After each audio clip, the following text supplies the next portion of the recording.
I was only 15 years old at that time, Your Honors. So wala po talaga akong lakas ng loob nung mangyari parang yung pang-abuso po sa akin. Wala po akong lakas ng loob talaga. Contestant pa lang po ako noon. Contestant pa lang po ako noon, and may power talaga po siya over us, over me. Kaya hindi ko po nasabi talaga agad. Even nung sinabi ko po sa parents ko yan, galit na galit po sila. Iyak na lang po kami ng iyak. Particularly yung lolo ko po. Kinamatayan na nga po ng lolo ko dahil sa sama ng loob niya. 2 years after, namatay po yung lolo ko kasi sa sama ng loob na po dyan. Kasi hindi po ako nabigyan ng katarungan po. Ang galing nyo lumapit sa mga tao, ang galing nyo lumapit sa mga botante. Pag magpapanahon na ng eleksyon, puro kayo tulungan nyo kami. Tapos pag nandiyan na kayo sa pwesto, sino tinutulungan ninyo? Mga maiinit na usaping politika, hihimayin at masusing tatalakayin. Wala ba kaming maririnig sa inyo na na para sa bayan naman, puro sarili, pero kami mga tao, hindi nyo tinutulungan, yung mahihirap, hindi nyo tinutulungan. Walang iya naman. Mga issue sa mundo ng showbiz, kikilatisin, kichikahin. Nang nag-iisang batang Manilenyo, sino pa nga ba? Kundi si Batang Maynila Toids.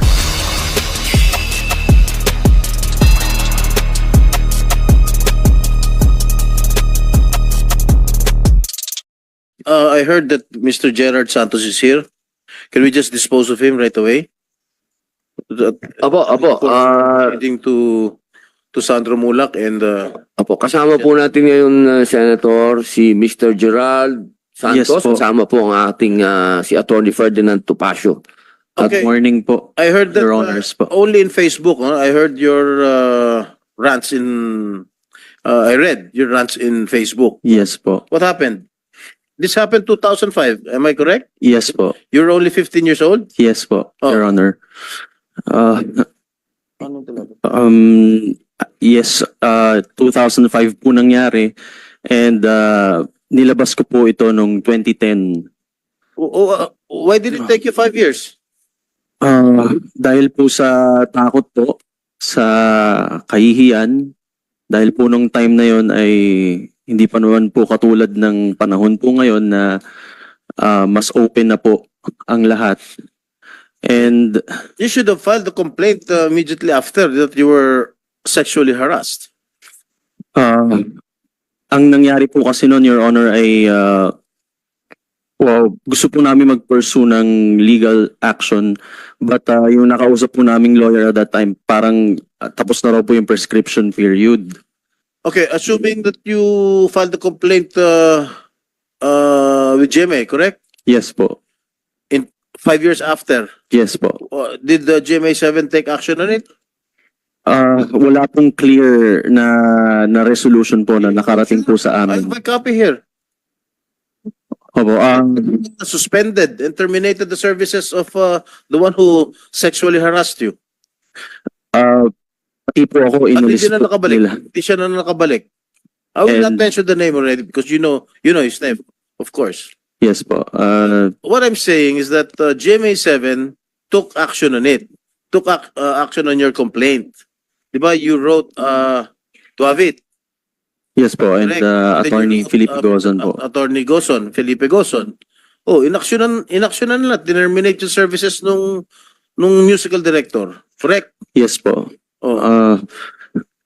Ang nangyari nga lang po ay kasi po yung musical director po na ito ay connected po sa mga ibang executives po dun sa loob. So ako po ay napag-initan po dun sa loob.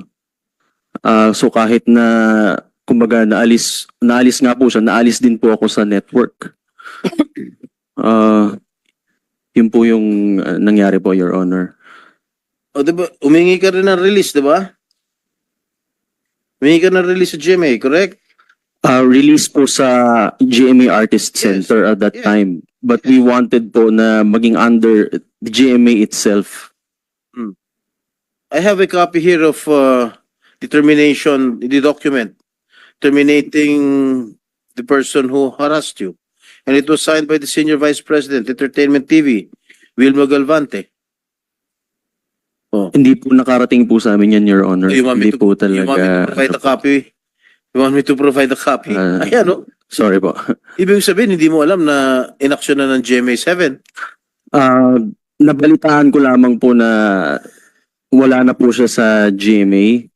But since wala po kaming na receive na official na yan po, yung letter na resolution po, ay kasi nababalitaan po namin na nakakapag musical director pa rin siya sa mga shows, sa mga concerts. Tapos yun ang sinasabi mo, banned ka na raw sa GMA7. Is that correct? Hindi po, I'm banned po sa entertainment department po. Dahil po yung may kaibigan po siya dito sa entertainment department na hanggang ngayon po ay galit po sa akin. Kaya hindi po ako makapasok po sa entertainment department. Hindi, But pero- sa ano po, sa news, sa mga news departments po, sa mga game shows ay nakakapag-guest po ako. Pero hindi ka totally banned doon sa network. Di ba? Yes po, hindi ko po sinabi na totally banned po ako. Bale, ayun po, nilinaw ko din po naman yun dun po sa nilabas ko pong video. So, what do you want to... Ba't ka pumunta rito sa Senate? Yun po, Your Honors, actually, ako po ay hindi po na-harass, hindi po na-abuse. I thought you were harassed. Ako po ay na-rape po. Na-rape? Na-rape po ako, Your Honor. Yung musical director? Yes po. Kasi there are a lot of definitions of rape. You know. How did you say it's rape? Handa po akong ikwento po dito yung nangyari. Pero ako po ay natatakot na baka po ako po ay balikan po ng mga taong ito. Kung ano po, hihingi po ako ng tulong po sa inyo, Senator Jinggoy and Senator Robin, na ako po ay magkaroon po ako ng lakas ng loob para po masabi po itong story ko po. For 19 years po, ay kinip ko lamang po ito dahil sa takot ko nga po sa kahihiyan. Hindi ko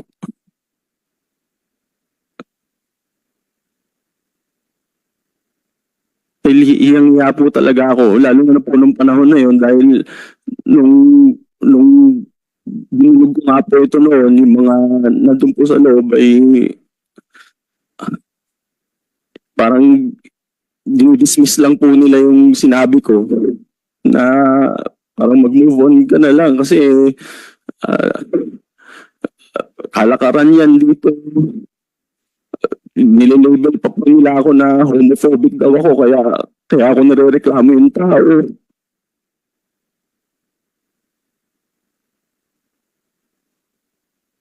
I was only 15 years old at that time, Your Honors. So wala po talaga akong lakas ng loob. Nung mangyari parang yung pang-abuso po sa akin, wala po akong lakas ng loob talaga. Contestant pa lang po ako noon. Contestant pa lang po ako noon and may power talaga po siya over me. Kaya hindi ko po nasabi talaga agad. Even nung sinabi ko po sa parents ko yan, galit na galit po sila, iyak na lang po kami ng iyak. Particularly yung lolo ko po. Kinamatayan na nga po ng lolo ko yun dahil sa sama ng loob niya. 2 years after, namatay po yung lolo ko kasi sa sama ng loob na po dyan kasi hindi po ako nabigyan ng katarungan po. So nangyari po sa akin. Okay, DOJ, what are the legal remedies that Mr. Santos can avail, considering the circumstances or statements he just gave? Kasi, is there a prescriptive period sa rape? Sir, yes. Ilang taon? I think, sir, it's 20 years, but I'll check po because he is a minor when the crime was committed. So baka po mas matagal po yung prescriptive period niya. But for grave offenses po, it's 20 years na pwede pa siyang mag. Are you I'll contemplating, check po the exact years Mr. po. Santos, are you contemplating of filing charges against Yes po. musical director? Yes po, Your Honor. Even though, Kasi ang tagal ko na po talagang gusto po itong, kaya lang natatakot po talaga ako and wala po akong means. Kaya Your Honor, ako po ay nanginiploid po sa inyo. Tulad niyo po ako kasi ako na po nitong tinago lang po sa ano ko po eh. Yung after po nung no, that's why we are, Yung after po nung nagreklamo kami sa GMA, nung natanggal po ako sa GMA, talaga halos gumapang po kami para lang mabuo ang career ko. Kami po ng manager ko, dito po yung manager ko, si Kuya Kokoy. that's why we are here investigating in aid of legislation. Kasi I've heard being members of showbiz together with Senator Robin, this has been prevalent since the 90s. That's why we're going to submit, maybe the committee of Senator Robin is going to submit a committee report with regard para matigil na itong sexual harassment within the movie industry. Opo, This has been going on since early 90s. Opo, yun po nung At nangyari yun. hindi lang lalaki pati babae. Hindi lang lalaki. Yun po, sobrang gumapang po kami. And nagpasalamat na lang po talaga ako na yung mga interviews ko po actually nung sinasabi kong marami pong beses na gusto ko sumuko na kasi dumating po talaga sa point na parang gusto ko na rin pong tapusin po yung buhay ko kasi ako rin po yung breadwinner ng family ko. So, hirap po talaga ako kung paano ko po itataguyod yung family ko na napigilan po yung mga opportunities po sa akin. Kumusta naman ang karir mo ngayon? Sa ngayon po wala po akong Umalis ka sa GMA7. Di ba lumipad ka sa TV5? TV5 po ako pero You were asking for a release from GMA7, correct? yes po. Oh. Yes po, Your Honor. You transferred to TV5. Yes po. Oh, what happened there? Binigyan po nila ako ng opportunity na makapag-show sa weekly show din po nila. Pero eventually ay hindi naman po nag-prosper yung shows at nawala din po ako. Wala rin nangyari. Yes po. At ayun po, napapasok na po ako sa teatro at thankfully po ay dumating po yung pangalawang parang second grade po nung career ko nung nabigyan po ako ng opportunity po sa Miss Saigon po. Nakapasok po ako sa Miss Saigon. Doon lang po talaga nabuhay lang ulit yung confidence ko na halos nasira na po parang pinrevent na po ang yung opportunities ko po, yung mga kakataon ko po dito sa Pilipinas. And thankfully po nabigyan po ng opportunity sa international stage. Very good. Anyway, you have your lawyer beside you, top-notch lawyer beside you, Attorney. Salamat nga po ako sa aking kaibigan po si Attorney Tomasio. We will not prevent you from filing a rape case against your accuser, against your yung Yes po. musical director. We will not prevent you. That is your prerogative. You seek advice from your lawyer.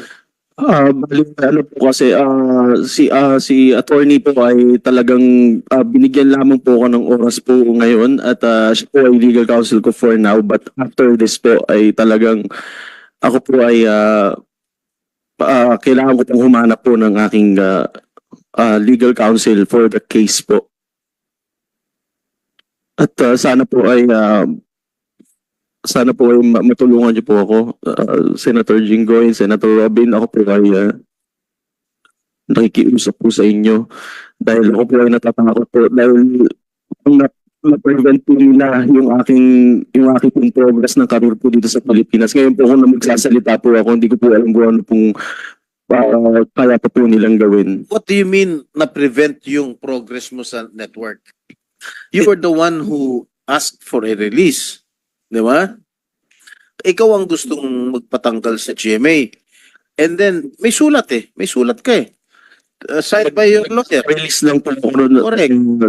Your Honor, sa GMA Artist Center. Yes. Oh. And we wanted po na sa GMA network itself kasi po ay talagang actually kasi namin sinumbong yung aking reklamo sa GMA Artist Center and wala po silang action na ginawa po. Sila po yung nagsasabi nun na mag-move on na lang. Kaya po sabi namin, ma-release po ako sa GMA Artist Center at maging under na lang po ng network. Baka mas maging better po yung aking estado po sa network.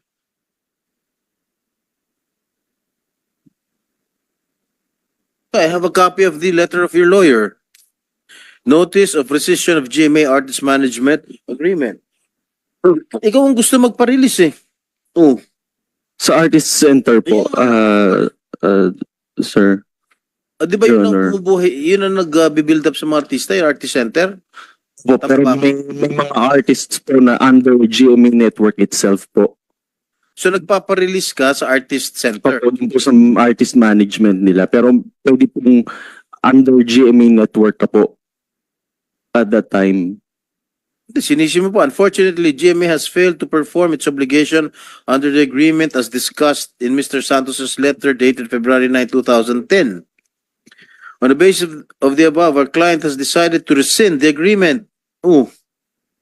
Accordingly, this letter constitutes formal notice of rescission of the agreement effective upon receipt hereof.